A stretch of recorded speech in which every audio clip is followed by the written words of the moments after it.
म किरणलाई सोध्छु यो म्युजियममा चाहिँ र तैँले लिइरहेको यो बिल्डिङ देखेको फ्युटुरियम भन्ने छ यो वास्तवमा के हो चाहिँ फाइनली टप फ्लोरमा आइपुगेका छौँ यो टप फ्लोरमा चाहिँ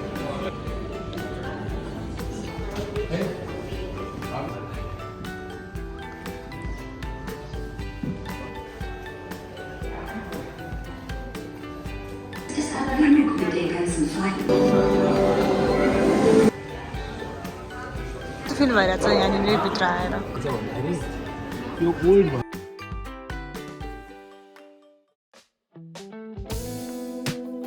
हामीहरू चाहिँ अहिले बर्लिनमा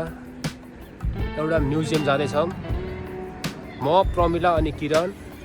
आज प्रमिलाको बर्थडे भएर किरणले चाहिँ प्रमिलालाई र मलाई बर्लिनको एउटा म्युजियममा लिएर जाने भनेर प्लान बनाएको छ उसले लिएर जान खोजेको म्युजियम चाहिँ यो हो यो फुटुरियम लेखेको म्युजियम हो तर यो म्युजियम उसलाई थाहा छ के छ यो म्युजियमभित्र हामीलाई थाहा छैन अब म किरणलाई सोध्छु यो म्युजियममा चाहिँ के छ भनेर किरण तैँले हामीलाई आज एउटा म्युजियम लिएर जान खोजी छैन हामी चाहिँ ल ठिक छ नि त तैँले राम्रो ठाउँमा लिएर जान्छ भनेर हामी आयौँ सँगै र तैँले लिइरहेको यो बिल्डिङ देखेको फुटुरियम भन्ने छ यो वास्तवमा के हो दुई शब्द भन्दा फुटुरियम भनेको चाहिँ फ्युचरको बारेमा बुझिस् हाम्रो फ्युचर चाहिँ कस्तो देखिन्छ हाम्रो फ्युचर कस्तो चाहिँ अब तैँले अहिले त फ्युचरको त कल्पना मात्रै गर्ने हो ओके कल्पना गर्नुभन्दा पनि यहाँ हेरेर फ्युचर चाहिँ यस्तो देखिँदो रहेछ भनेर देख्नुमा बेग्लै कुरा छ क्या त्यही भएर आज हामी फ्युटुरियममा फ्युचर कस्तो यो भित्र छन चाहिँ के छ वास्तवमा कस्तो खालको कसरी फ्युचरलाई हाम्रो फ्युचर कसरी फ्युचरको घरहरू कस्तो हुन्छ फ्युचरको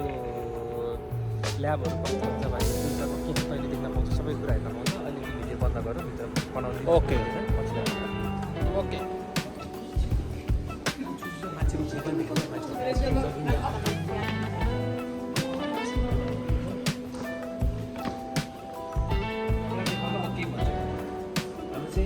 फाइनली टप फ्लोरमा आइपुगेका छौँ यो टप फ्लोरमा चाहिँ के छ फ्युचरमा के हुन्छ भन्ने म्युजियम चाहिँ हामी अहिले आइपुगेको छौँ बाहिरबाट हेर्दैमा अचम्म लाग्दो देखिरहेको छ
फिल भइरहेछ यहाँनिर भित्र आएर कस्तो फिल भइरहेछ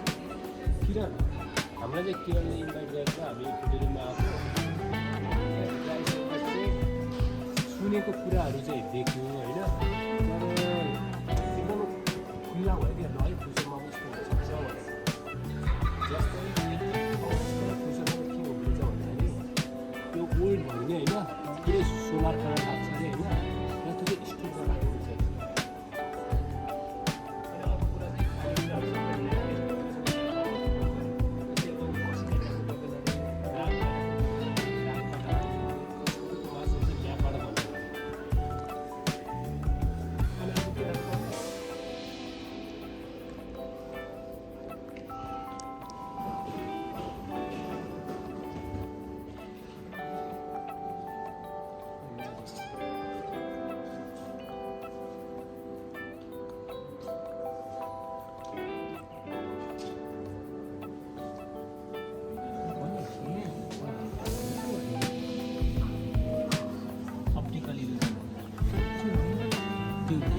भने केही पनि छैन त्यो लाइटले त्यो इल्युजन क्रिएट गरे हो क्या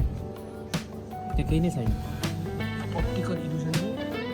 त्यहाँ केही छैन त्यो लाइटले त्यो इल्युजन हो रहेछ क्यामेराबाट थाहा हुँदो रहेछ लाइट के भने लाइट यसो गर्दाखेरि